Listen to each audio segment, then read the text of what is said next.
माह रमज़ान की अहमियत और फ़जीलत। माह रमज़ान अल-मुबारक इस्लामी साल का निहायत बाबरकत मुक़द्दस और अज़ीम महीना है। ये वो महीना है जिसका इंतज़ार दुनिया भर के मुसलमान पूरे साल करते हैं। रमज़ान रहमतों, बरकतों, मग़फ़िरत और जहन्नम से नजात का महीना है। अल्लाह ताला ने इस महीने को दीगर तमाम महीनों पर ख़ास फ़जीलत अता फ़रमाई है। इसी महीने में क़ुरान मजीद नाज़िल हुआ, रोज़े फ़र्ज़ किए गए और इबादत का अजर कई गन्ना बढ़ा दिया गया। रमज़ान अल-मुबारक इंसान की रूहानी तरबियत, इख़्लाक़ी इस्लाह और अल्लाह ताला से क़ुर्ब हासिल करने का बेहतरीन मौका फ़राहम करता है। सबसे पहले रमज़ान की अहमियत इस बात से वाज़ेह होती है कि अल्लाह ताला ने क़ुरान पाक में इस महीने का ज़िक्र ख़ास तौर पर फ़रमाया है। इरशाद बारी ताला है कि रमज़ान वो महीना है जिसमें कुरान नाज़िल किया गया, जो लोगों के लिए हिदायत है। क़ुरान मजीद का नुज़ूल इंसानियत के लिए सबसे बड़ी नेमत है, क्योंकि यही किताब इंसान को सही रास्ता दिखाती है। इसलिए रमज़ान का महीना दरअसल हिदायत और रोशनी का महीना भी कहलाता है। रमज़ान अल-मुबारक की सबसे बड़ी इबादत रोज़ा है। रोज़ा इस्लाम के 5 बुनियादी अरकान में से एक ख़ास रुकन है। रोज़े का मकसद सिर्फ भूखा और प्यासा रहना नहीं, बल्कि अपने नफ़स को काबू में रखना, बुरे कामों से बचना और तक़वा हासिल करना है। रोज़ा इंसान को सब्र, बर्दाश्त और खुद एहतिसाबी की तालीम देता है। जब इंसान दिन भर भूखा और प्यासा रहता है तो इसे गरीबों और मोहताजों की तकलीफ का एहसास होता है, जिससे इसके दिल में हमदर्दी और रहम के जज्बात पैदा होते हैं। रमज़ान अल-मुबारक रहमतों का महीना है। इस महीने के इब्तिदाई 10 दिन रहमत के होते हैं। अल्लाह ताला अपने बंदों पर ख़ास करम फरमाता है और उनकी दुआएं कबूल करता है। बंदा जब इखलास के साथ इबादत करता है तो अल्लाह ताला इस पर अपनी रहमतों के दरवाजे खोल देता है। इस महीने में नेकियों का अजर 70 गन्ना बल्कि इससे भी ज़्यादा बढ़ा दिया जाता है, इसलिए मुसलमान ज़्यादा से ज़्यादा इबादत करने की कोशिश करते हैं। रमज़ान का दूसरा अशरा मग़फ़िरत का अशरा कहलाता है। इस दौरान मुसलमान अपने गुनाहों की मुआफ़ी मांगते हैं और अल्लाह ताला से तौबा करते हैं। इंसान ख़ताओं और गलतियों का मजमुआ है, लेकिन अल्लाह ताला बेहद मेहरबान और मुआफ़ करने वाला है।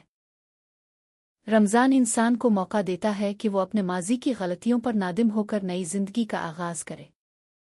सच्ची तौबा इंसान के दिल को पाक कर देती है और इसे रूहानी सुकून अता करती है। रमज़ान अल-मुबारक का तीसरा अशरा जहन्नम से नजात का अशरा है। इस अशरे में मुसलमान खुसूसी इबादात करते हैं, ख़ास तौर पर शब्न क़द्र की तलाश में रातों को जागते हैं। शब्न क़द्र 1000 महीनों से बेहतर रात है। इस रात की इबादत का सवाब 1000 महीनों की इबादत के बराबर है। मुसलमान इस रात में कुरान की तिलावत, नवाफिल, ज़िक्र, अज़कार और दुआओं का एहतिमाम करते हैं ताकि अल्लाह ताला की रज़ा हासिल कर सके। रमज़ान अल-मुबारक में नमाज़ तरावी का ख़ास एहतिमाम किया जाता है। तरावी दरअसल क़ुरान पाक सुनने और समझने का बेहतरीन मौका होती है। मसाजिद में रूपरवर माहौल पैदा हो जाता है, जहाँ मुसलमान इकट्ठे होकर इबादत करते हैं। इससे मुसलमानों में इत्तेहाद, भाईचारा और मोहब्बत के जज्बात मजबूत होते हैं। इज्तिमाई इबादत इंसान को दीन के करीब लाती है और मुआशरे में नेकी का माहौल कायम करती है। रमज़ान अल-मुबारक सखावत और खैरात का महीना भी है। इस महीने में मुसलमान ज़कात, सदका और फितराना अदा करते हैं ताकि मुआशरे के गरीब और ज़रूरतमंद अफराद भी खुशियों में शरीक हो सके। इस्लाम हमें सिखाता है कि खुशी सिर्फ अपनी ज़ात तक महदूद न रखी जाए, बल्कि दूसरों के साथ भी बांटी जाए।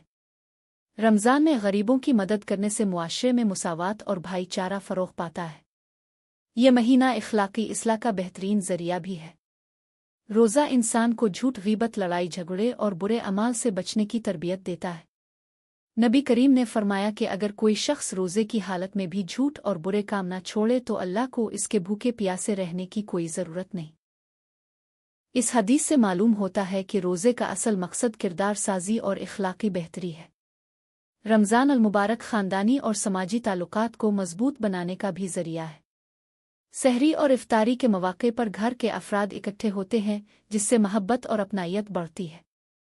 लोग एक दूसरे को इफ्तार पर मदऊ करते हैं, रिश्तेदारों और पड़ोसियों का ख्याल रखते हैं और बाहमी ताल्लुकात बेहतर बनाते हैं। इस तरह रमज़ान मुआशरती हम आहंगी को फ़रोग़ देता है। रमज़ान सेहत के लिहाज से भी फ़ायदेमंद है। मुनासिब तरीक़े से रोज़ा रखने से जिस्म को आराम मिलता है और निज़ाम हाज़मा बेहतर होता है। तिब्बी माहिरीन के मुताबिक वक्फ़े से खाना जिस्म के लिए मुफीद साबित होता है। ताहम इस्लाम एतदाल की तालीम देता है, इसलिए इफ्तार और सहरी में फजूल खर्ची और ज़रूरत से ज़्यादा खाने से बचना चाहिए। रमज़ान अल मुबारक सब्र और शुक्र का दर्स देता है। रोज़ादार भूख और प्यास बर्दाश्त करके सब्र सीखता है और इफ्तार के वक्त अल्लाह की नेमतों पर शुक्र अदा करता है। ये एहसास इंसान को आजिज़ी सिखाता है और गुरूर व तकब्बुर से दूर करता है। जब इंसान अल्लाह की नेमतों की कदर करना सीख लेता है तो इसकी ज़िंदगी में सुकून और इत्मीनान पैदा हो जाता है। ये महीना खुद एहतिसाबी का भी वक्त है। मुसलमान अपने अमाल का जायज़ा लेते हैं और ये सोचते हैं कि वो अल्लाह के कितने करीब हैं। रमज़ान इंसान को मौका देता है कि वो अपनी ज़िंदगी को दीन के मुताबिक ढाले और आइंदा के लिए नेक इरादे करे। अगर रमज़ान की तरबियत को साल भर जारी रखा जाए तो इंसान की ज़िंदगी मुकम्मल तौर पर बदल सकती है। आखिर में ये कहा जा सकता है कि रमज़ान अल मुबारक सिर्फ इबादात का महीना नहीं बल्कि मुकम्मल तरबियती निज़ाम है जो इंसान की रूह, अखलाक, किरदार और मुआशरती ज़िंदगी को संवारता है। ये महीना हमें सब्र, शुक्र, मोहब्बत, हमदर्दी और तक़वा का दर्स देता है। हमें चाहिए कि रमज़ान की कदर करें, ज़्यादा से ज़्यादा इबादत करें, दूसरों की मदद करें और अपनी ज़िंदगी को अल्लाह ताला की रज़ा के मुताबिक गुजारने की कोशिश करें। अल्लाह ताला हमें रमज़ान अल मुबारक की हकीकी बरकतें समेटने, अपने गुनाहों की मुआफ़ी हासिल करने और इस मुबारक महीने की रूहानी रोशनी को अपनी ज़िंदगियों में कायम रखने की तौफ़ीक अता फ़रमाए। आमीन। अगर आपको मेरी वीडियो पसंद आई हो तो वीडियो को लाइक करें और चैनल को सब्सक्राइब करें ताकि मज़ीद आने वाली वीडियोज़ आप सब तक बआसानी पहुँच सके। शुक्रिया।